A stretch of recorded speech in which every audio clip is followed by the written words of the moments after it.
Yo, what is going on YouTube? I am Germ here. So, yesterday we actually got done with the first weekend of the LEC playoffs. They were a ton of fun. There were some really good series. Fnatic SK was a little bit back and forth. G2 Schalke, went the whole distance. It was super fun to watch. But then yesterday we wrapped up with Rogue Mad Lions, which a lot of people kind of expected to be a quick 3-0 for Rogue. They really looked better than Mad Lions throughout most of the regular season. They had a pretty significantly better record. But, I mean, things didn't really go as expected in a lot of ways. Yeah, Rogue came out in Game 1, absolutely stomped them. But then Mad Lions kind of came back with three really convincing games. I know recently we've heard G2, or at least Reckless, I believe, talking about how he thinks that Mad Lions has looked better than Rogue recently. And all of a sudden, the LEC's kind of shaking things up. Rogue's in the losers bracket. We got G2 Mad Lions next week. But in the post-game lobby, Draco sat down with Kaiser and Karzi and actually talked to them a little bit about what's going on, what they thought about this series with Rogue, where they think they are in the league, and looking ahead to that G2 Mad Lions series, which all of a sudden is way more interesting, with Mad Lions coming off a dominating performance against Rogue, and G2 looking a little shaky against Schalke. Could be a lot of fun, so I definitely want to hear what these guys have to say about not only this past series, but looking ahead as well, and it should be pretty interesting. But before we get into that, I just want to mention real quick, if you guys have not already, please take a second and smash that like button. I would appreciate it so much. It really does help me out with the YouTube algorithm. It's an awesome way to help support my channel and my content. Also, subscribe to stay up to date on my latest content. I think we're 3 subscribers away from 6,500 right now, so that'd be awesome. With that being said, here we go. We're getting in a post-game lobby. We'll see what Dracos has to ask these guys, what they've got to say, and kind of break some of it down, give my thoughts and opinions throughout. By Karzi and Kaiser. I almost said I'm Karzi, which I'm definitely, most certainly not. If you've seen my AD carry skills, you'd know that for sure. Gentlemen, commanding win. We heard from Elio already.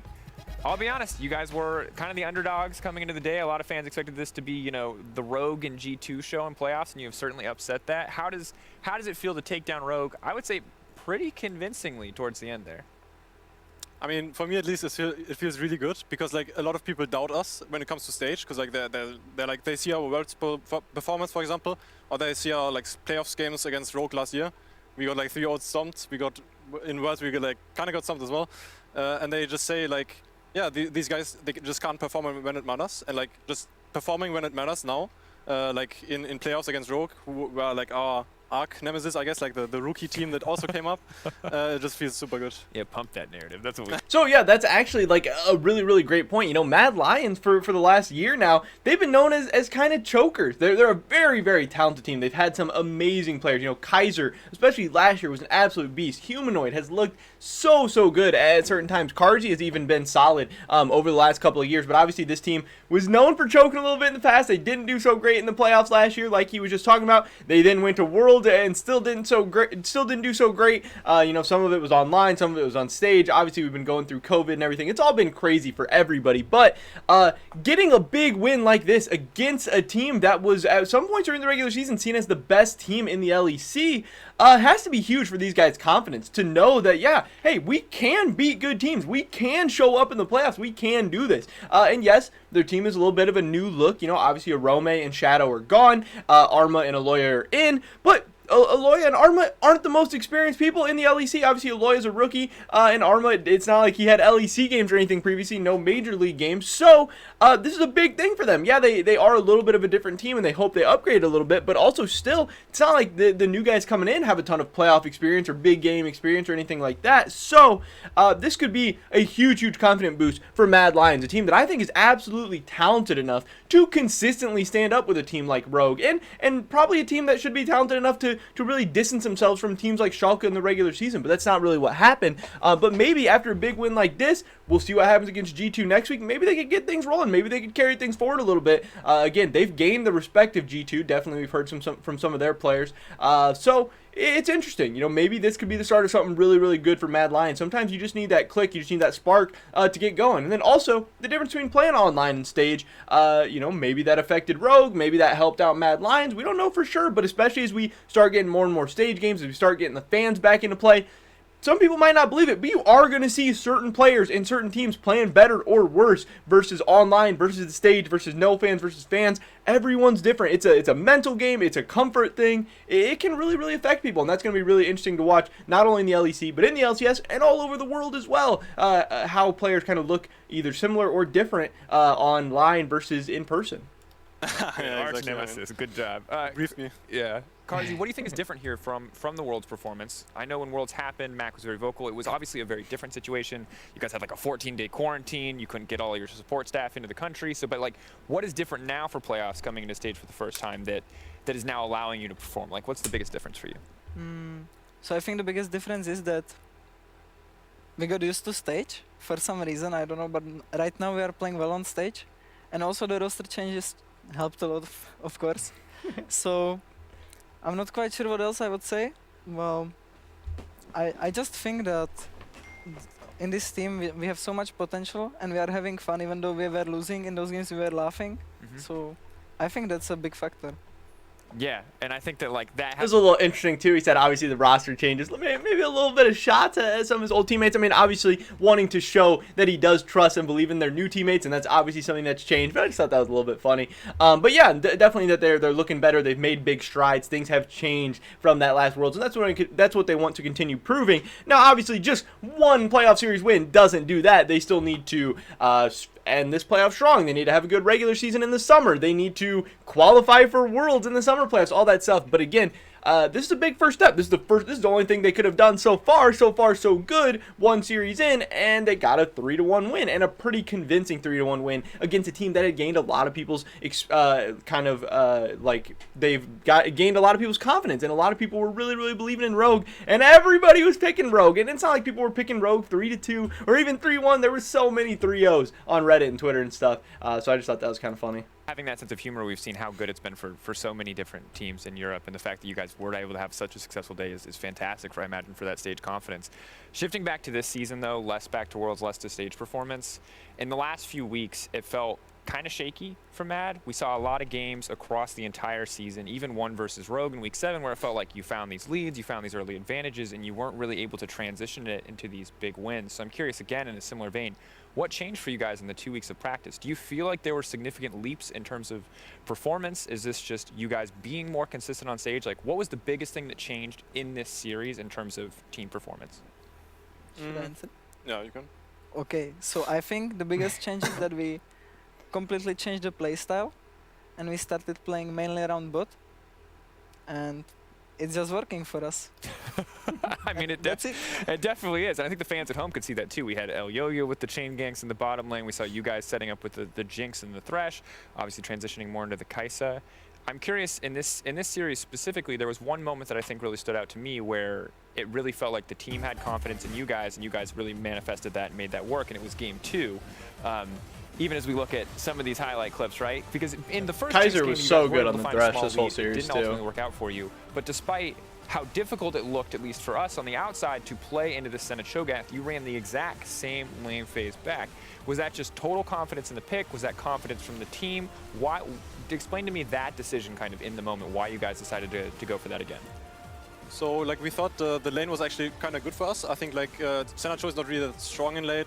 Like for example, Cho'Gath, he kind of So many dies if you hooks. hook him, and I landed like Every I time we managed needed to a land big hook. in I think Game 2 on him, and we got first blood. And once like Jinx gets snowballing, like there's not really that much you can do into it because she has like 750 range or something. Like she can just run you down whenever she wants, kind of. And Thresh helps her with like getting out of sticky situations. So I think we just like the combo. Senna Cho'Gath is obviously a bit annoying because like they have a lot of like range, they have a lot of like stuns. Like if you get hit by one thing, you get hit by the other as well. And they have a lot This game was absolutely insane. I mean, look at this gold graph where this is like 15, 16 minutes. Rogue is up 6,300 gold. Also, you'll notice over here, Mad Lions with no Drakes, Rogue with an Infernal Soul. I believe Mad Lions didn't even take their mid-tier 1 tower until after 30 minutes. Yeah, they got an Elder, yeah, they got 2 Barons, obviously that's going to help, but to go from 6k down to ending up like 8,000 gold before 40 minutes, I mean, that's pretty crazy. Just a really insane comeback by Mad Lions. Shows a ton of resilience and them having faith and confidence and not giving up, which is pretty crazy. of a burst as well. But like we identified that if we just like manage to like survive this burst, like manage to kite a bit back, we should be able to win this game. And I think like first game was a bit unlucky as well because we got invaded a few times. I think Merrick had to base and they got like 5 plates on Azir. And once Azir gets like rolling a bit, like Larsen plays it really well as well. So we just couldn't find an engage, and then yeah, the game was just over kind of. Yeah, game 1 and 2 did really feel like Larson versus you, Carzy, where we had you very fed on the Jinx, Larson very fed on the Azir. Obviously, game 1 went in his favor. And it was Game 2 fun to did work watch. out for you guys as you just kind of came through and just rolled the rest of the series. When you think about it, one of the things that I found kind of most interesting watching this series is the level that we saw from Elyoya, and we heard a little bit from him. I want to skip ahead a little bit. Elyoya did have an awesome playoff series, and they kind of just talked about how well he's done as a rookie and all that. And I think that's really great, and it's awesome, but not as much what I was interested about in this video. I think what's really like surprising to me as a rookie, like usually Skip ahead a little what bit would further. we have done better, and like even us get sometimes surprised by how smart he is already. So. Yeah. And nothing but respect for performance for so far. And I'm going to just continue this train of you guys praising each other. But Carzy, it's your turn now. I think it's right after this. This like long, strong, loving connection. And it just feels like it just Talking about continues the to grow bot every lane time duo I and see stuff you. and how good. I mean, The they both anime look so bonds good in this series. Are just, And if just Kaiser can strengthening continue every to play week. this level, Bonds Mad of Line's going to be friendship, scary. And you can't break them. Yeah, we are the best friends now. All right. Well, one team that might want to break that is G2, your opponents next week. Before we talk about that matchup, I've got to know, do you think right now in Europe, you guys are the undisputed second best team? Now, to me, this is such a funny question asking, not do you guys are coming off a 3-1 win against a team that, Rogue had the same record in the regular season as G2. They're coming off a 3-1 dominant win, and you don't ask, do you guys think you're the best team in the LEC? Do you think you guys have a chance to win the championship? How confident are you guys right now? You know, are you guys the second best team? Like, that's just funny to me, and it's just so crazy how the last couple of years LEC has been so one-team dominant that you can't even ask if they believe they're the best team because no one would really say that. And everyone would laugh at that, and no one, like, it's crazy to me that I mean, you want a team that's going to be like, we're not the second best team, we're the best team, we have the most confidence, we're going to beat everyone, but yeah, you can't even, like, ask the questions because G2 is just so dominant over people, so looming over people. They have that mental edge and mental advantage of they're the best team. You know, you're playing for second best, which is weird, and it's going to take somebody with, you know, insane confidence and total disregard for everything that's going on to eventually knock them off. But yeah, I mean, just even Dracos not even being able to ask if they feel like they're the best team, that should tell a big statement one way or the other. So I wouldn't say undisputed. I think like we won against Rogue, right? But I think they didn't perform how they like used to. I think like especially like a few meta changes or like patch changes kind of hurt them as well. For example, the Azir nerfs, they were kind of huge for Azir, and Larsen is kind of a, I mean, I wouldn't say one trick, right? He plays other champions who are really high level as well, but they really like obviously they preferred, and those kind of nerfs like really hurt like your team as well. And you kind of like saw it that like in some games he just couldn't carry where maybe he could have carried before, right? I think Rogue is still like a really strong team, and I think they can for sure contest us. Like I'm not gonna say we're like super far ahead of them or something just because we like won a series. But yeah, like I think we still have to be careful. But I think we would like right now. I think it's not undisputed, but yeah, I mean, You guys can't think see we're because it was second. off I think camera. we're I gave him second. this look. I was like, bro, you gave me the narrative on the other one. You sure you can't just play it up for the fans a little bit? Give me that. We are top 2. Everybody else sucks. I No one actually stands just a chance. one up. Dracos understands going for the clickbait, obviously, but yeah, I mean, that's kind of what I'm saying too. Like, I know the LEC has been way better than the LCS the last couple of years. Viewership is way better on the LEC. Everything, you know, their production, their content quality, everything. But I just think in the LCS, sometimes we get a little bit better trash talk, we get a little bit better interviews, we get a little bit better clips, a little bit better one-liners. I think the players and the teams understand that aspect of like the game a little bit more, because at the end of the day, this is entertainment. You're supposed to be hyping up the fans, giving them clips, giving them lines, all that stuff, and we just don't have a lot of that in the LEC. Where's the player? Where's the team that is like, yeah, G2 is overrated, we're gonna come in and knock them off, they're not winning the championship? You know, you need that stuff, you need those storylines, not a team that's like, oh, you know, I wouldn't even say we're second best confidently right now. Like, oh, come on, man. You gotta be better than that. Like we are gonna beat G2 3-0. That's fine. Clip it and ship it. That's all the context I need. Look, And there we go. You know, here we are. Obviously, you know, a little tongue-in-cheek saying that they're going to easy 3-0 G2. So we'll see what happens next week. But actually going on in this interview, Carzy did end up saying a little bit of what I was talking about. He does say that he thinks their team is talented enough to beat anybody. He thinks they are capable of beating G2. He thinks they are capable of winning the championship if they all play to their strengths, if they all play well. So that was at least good to hear. So it's going to be really, really interesting. And again, Mad Lions looking so good in this series. And G2 looking a little bit shaky. Yeah, they looked dominant in their first 2 games, and maybe they started trolling around, messing around a little bit. I wouldn't be surprised at all if they come out in 3-0 Mad Lions, because I still think they are a more talented team at probably every single position. But G2 is showing some holes, showing some flaws, and if Mad Lions can capitalize on something, if they can show up really, really good that day, if they can continue, to have Kaiser playing like he is, Carzy popping off, if Aloya can, Aloya just had a very great series against Inspired, who people were saying was maybe the MVP of the league, who's maybe the best jungler in the LEC.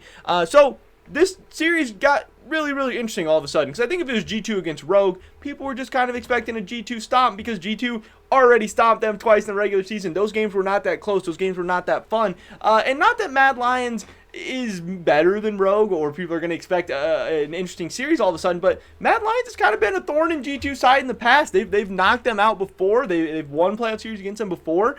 So this could be fun. This could be interesting. But, we got that clip from Kaiser. They're going to easy 3-0 G2. But Carzy has the confidence as well. So this one should be really, really fun, because at the end of the day, I do think Mad Lions is a very, very talented team that maybe just underperformed a little bit in the regular season, and maybe now they're ready to go. But that is pretty much it for this video today, guys. Definitely drop a like if you enjoyed it. Leave a comment down below. What do you think is going to happen in that series next week? Do you think G2 is going to 3-0, 3-1, 3-2? Do you think Mad Lions has any chance? I'd love to hear your guys' thoughts and opinions. Subscribe to stay up to date on all my latest content. Hopefully catch you guys in the next one.